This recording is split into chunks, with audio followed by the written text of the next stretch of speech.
Subscribe to our YouTube channel and don't forget to press the bell icon to get all the latest updates. इस वक्त हम हैं उज्जैन में और ये है प्रोफेसर नजमा खान का घर। नजमा खान आज इस घर में मौजूद नहीं हैं। उनकी कोविड से डेथ हो चुकी है। ये दो उनके बच्चे, इन्हें आज भी अपनी माँ का इंतज़ार है। नौरीन, जो इस बच्ची का नाम है, नौरीन को लगता है उसकी माँ बाज़ार गई है और अभी जल्द ही लौटेंगी, पर ये इस बात से बेखबर है कि वो अब कभी नहीं आएंगी। नजमा खान एक टीचर थी। She was a teacher. She was a corona warrior. She was on vaccination duty. She developed symptoms for COVID. She was at home for some time because her symptoms were moderate. After that, when her health worsened, she was admitted to Madhav Hospital in Ujjain city. But after that, what happened was really tragic. To my left, sir, आप अपना नाम बताइए। मोहम्मद रमज़ान। अच्छा, रमज़ान जी is Nazma's husband. Now, Ramzan has witnessed something which we wish no other family goes through. Now, Najma Khan, after suffering from brain hemorrhage, was in this house for 5 days as the hospital where she was admitted asked her husband to take her back because there was no neurosurgeon available over there. She couldn't get treatment for brain hemorrhage. Now Ramzan, he had gone to several hospitals, but no one took her in. Finally, Noori Khan over here, who is a renowned social activist in this area, in the city of Ujjain, finally got her a bed in a private hospital. But unfortunately, Najma couldn't survive due to the delay in treatment. Sir, आप बताइए कब Najma positive हुई और उसके बाद क्या हुआ? इनकी वैक्सीनेशन में ड्यूटी लगी थी छतरी चौक हॉस्पिटल में। वहाँ के लास्ट 3 दिन बचे थे ड्यूटी के। उस दौरान इनको बुखार, उसके बाद इनको सोनाली अग्रवाल करके डॉक्टर ने उनको दिखाया था, तो उनने जो भी जांच कराई थी, जांच कराने के बाद ट्रीटमेंट चालू किया था कोविड का। और उसके बाद घर पे रहे और इनको अचानक ब्रेन हेमरेज हो गया। तो आपको कैसे पता उनको ब्रेन हेमरेज हुआ? कोविड के पेशेंट थे, इसलिए हम कोविड हॉस्पिटल चरक ले गए थे। वहाँ उन्होंने देखते से बता दिया 1 घंटे बाद कि इनको ब्रेन हेमरेज है, कहीं ले जाओ आप, जहाँ भी अच्छा हॉस्पिटल है। लेकिन हाँ, कहीं हॉस्पिटल अरेंज बेड ही नहीं मिल रहा था। हाँ। तो कितना टाइम आप घूमे? मतलब नजमा जी घर पे ही थी? नहीं, एडमिट ही थे। ओके, एडमिट थी। उसके बाद पेपर लेके घूमते रहे हम कि कहीं वैसा अरेंजमेंट हो जाए तो शिफ्ट करें। कितने हॉस्पिटल्स घूमे आप? उज्जैन के तो सभी होगा, इंदौर के भी सभी। फिर भी कितने, कहाँ गए? बॉम्बे हॉस्पिटल भी गए, नोबल हॉस्पिटल भी गए जी। CHL उज्जैन इंदौर दोनों की तलाश की। कहीं भी ऐसा बेड अरेंज ही नहीं हो रहा था। क्या कह रहे थे, क्यों बेड नहीं मिल रहा था? सभी जगह कोविड सेंटर बना रखा था। ओके। और न्यूरो सर्जन या न्यूरोलॉजी डिपार्टमेंट में कहीं कुछ नहीं मिला? कहीं कुछ बात करने को तैयार नहीं, बोले सभी जगह कोरोना का ट्रीटमेंट चल रहा है। ओके। कितना टाइम वेस्ट हुआ ये सब हॉस्पिटल ढूंढने में?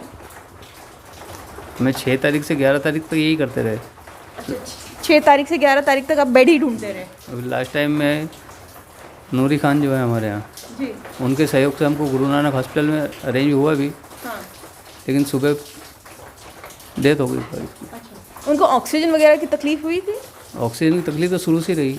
ओके। और हॉस्पिटल ने ऑक्सीजन प्रोवाइड किया था? हाँ, ऑक्सीजन प्रोवाइड किया था। ओके। अच्छा, Noori, tell me one thing, what was the condition when you met this family?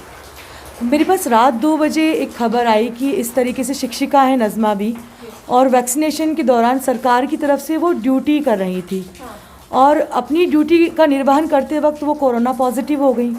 उन्हें एडमिट करवाया गया। उसी दौरान उन्हें बताया गया कि इन्हें ब्रेन हेमरेज भी हो गया है। न्यूरो सर्जन की ज़रूरत थी, लेकिन 5 दिन तक वो अस्पताल में तड़पती रही। जब मैं पहुंची तो मैंने कोशिश की कि इन्हें प्राइवेट एक ऐसे अस्पताल में एडमिट करवाया जाए जहां पर न्यूरो सर्जन उपलब्ध हो, लेकिन कलेक्टर, प्रशासन, सरकार कोई सुनने को तैयार नहीं थी। मैं कई घंटों तक धरने पर बैठी रही।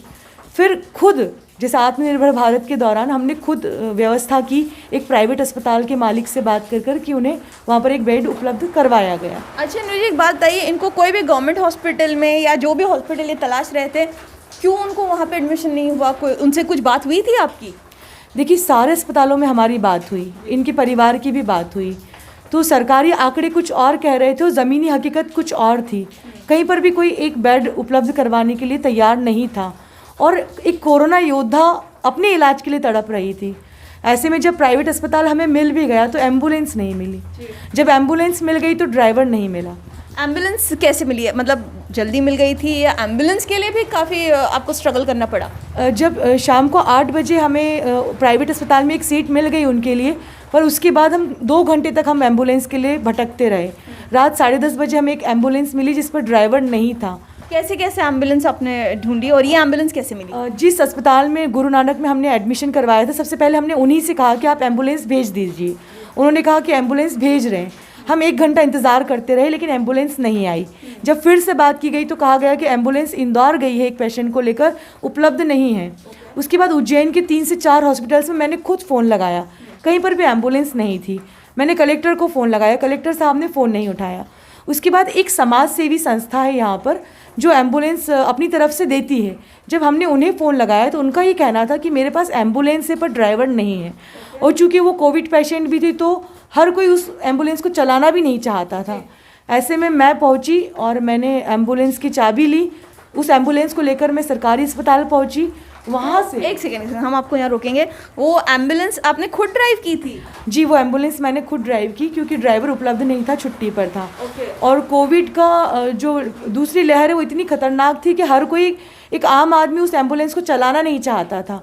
ऐसे में उस एम्बुलेंस को चलाकर मैं सरकारी अस्पताल पहुँची। फिर उनके पति की मदद से हमने उन्हें नज़मा बी को एम्बुलेंस में शिफ्ट किया और फिर प्राइवेट अस्पताल में ले जाकर एडमिट करवाया। मतलब परिवार चाह रहा था, भटक रहा था कि नज़मा बच जाए, लेकिन बचा नहीं पाए। पूरी तरीके से सरकार और प्रशासन की लापरवाही इसमें हावी नज़र आती है। मेरी भी आवाज़ कोई सुनने वाला नहीं था। घंटों अस्पताल में बैठी रही, धरना देती रही। ऐसा लग रहा था कि लोग चीख रहे हैं, चिल्ला रहे हैं, पर सुनने वाला कोई नहीं है। एक कोरोना योद्धा के साथ जब ये स्थिति बनती है तो एक आम आदमी की क्या हालत रही, ये सोचने वाली बात है। पर ये लड़ाई यहीं ख़त्म नहीं हुई है। आप नज़मा बी का डेथ सर्टिफिकेट देखिए, उसमें मृत्यु का कारण नहीं लिखा गया है। एक तरफ तो सरकार मुआवजे की बात कर रही है, दूसरी तरफ मृत्यु का कारण नहीं लिख रही है। अच्छा नूरी, हमने ये काफ़ी केसेस देखे हैं, भोपाल में भी देखे हैं, जहाँ पे डेथ सर्टिफिकेट पे कोविड नॉन कोविड नहीं लिखा जाता। उनका कहना है कि अगर आपके पास पॉजिटिव रिपोर्ट है तो वो कॉम्पनसेशन के लिए काफ़ी है। पर आपको लगता है कि ये सिर्फ एक पॉजिटिव रिपोर्ट होने से उनको कॉम्पनसेशन मिल जाएगा, जबकि सरकारी कागज़ में कुछ लिखा नहीं है? देखिए, ये बिल्कुल भटकाने वाली बात है, क्योंकि अगर ऐसा वाजिब है तो अभी तक कितने लोगों को मुआवजा दे दिया गया है, घोषणा की गई है मुआवजे की, कोरोना योद्धा के सम्मान की, लेकिन एक शिक्षिका को न सम्मान।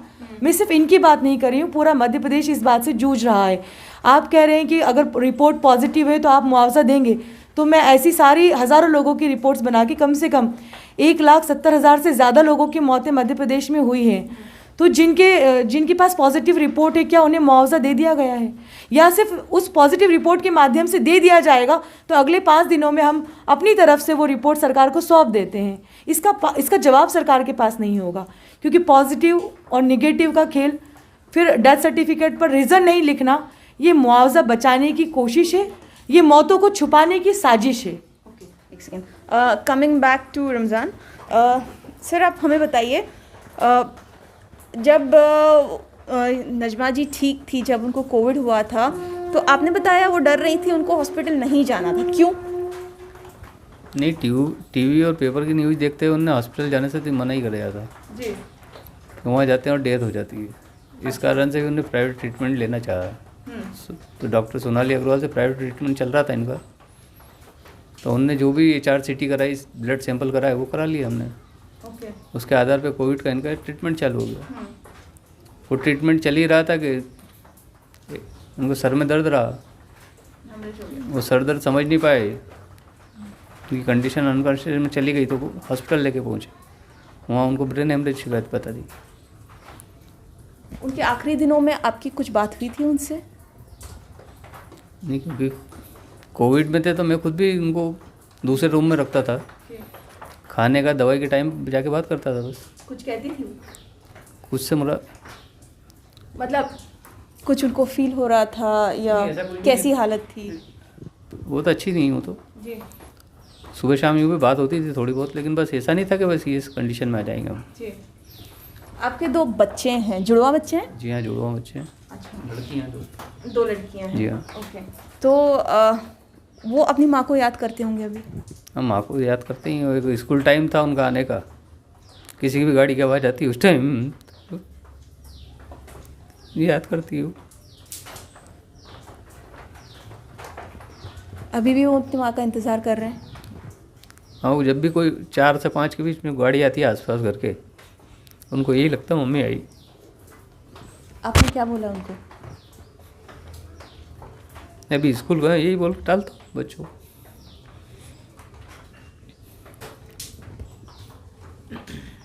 अब वो अपनी माँ के बारे में पूछती हैं तो क्या बताते हैं आप उनको? एनी टाइम उनको स्कूल का ही बताता हूँ, बस स्कूल गई हैं। क्योंकि पूरे टाइम बच्चे मेरे साथ ही रहते थे, जी। तो इतना फील भी नहीं होता उनको।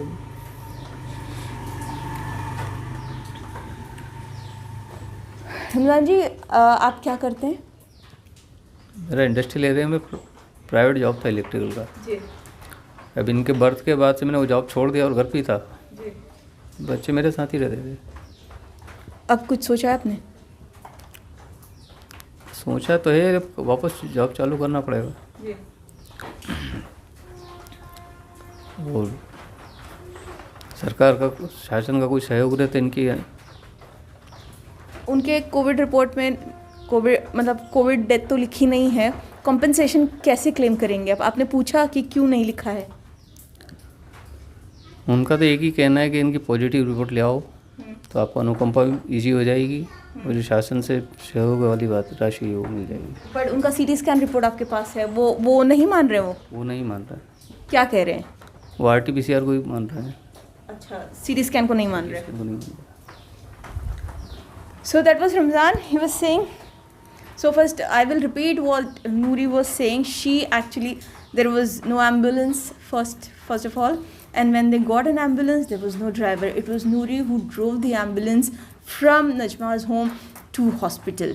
And now, after all this tragedy, this man over here cannot even claim the compensation because the officials insist on an RT-PCR report. He has a CT scan report, but that will not work for compensation. This is the condition in most of the families in Madhya Pradesh. First it was Bhopal, now it is Ujjain. These are just 2 cities, but there are many other cities, many other homes where same story repeats day after day.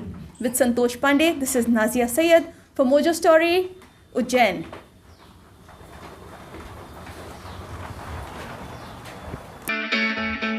It's great to see you here. Thank you for watching our work.